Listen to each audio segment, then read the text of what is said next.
কিয়ামতের দিন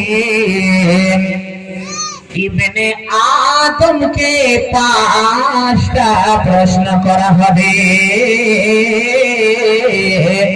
যতক্ষণ পর্যন্ত 5টা প্রশ্নের উত্তর না দিতে পারবেন, আল্লাহ রাব্বুল আলামিন আপনাকে এক পা আপনাকে বাড়াইতে দেবে না। আপনাকে এক পা আপনাকে আগে বাড়াইতে দেবে না। মারে বোনরে আমার ভাইরা, কর্মপথ করা শুনবেন। বিশ্বনবী 1 নম্বরে বলছেন, আন উমরিহি ফিমা ইয়াফনাহু। ও সন্ধ্যা গ্রামবাসী, ভালো করে শুনে না।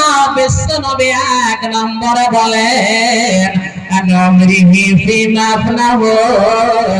ও বান্দা, তোমার জানের 60, 70, 80, 90, 90, 100 বছর বয়স দিয়েছিলাম, 1-2 গুণে এতগুলো বয়স দিয়েছিলাম।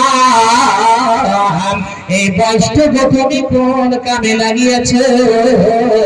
যতক্ষণ পর্যন্ত এর উত্তর না দেবে, আল্লাহ রাব্বুল আলামিন আপনাকে এক পা আগে বাড়াইতে দিবে না।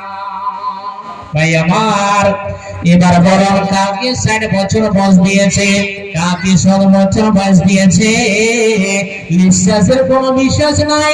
যখন সময় হয়ে যাবে, সময় মতো আজরাইল এসে আপনার জান কবজ করে নেবে ধরে।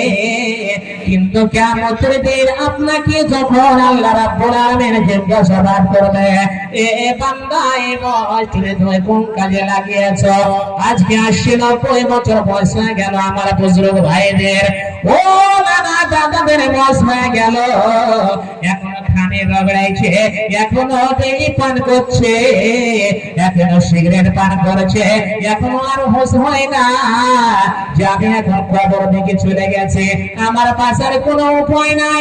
বাইরে আমার বন্ধুরে আমার এখন বয়সকে যায় করে দিল, বরবাদ করে দিল, আবার ক্যাপাসিটি সর্বসময় মগ্ন থাকে।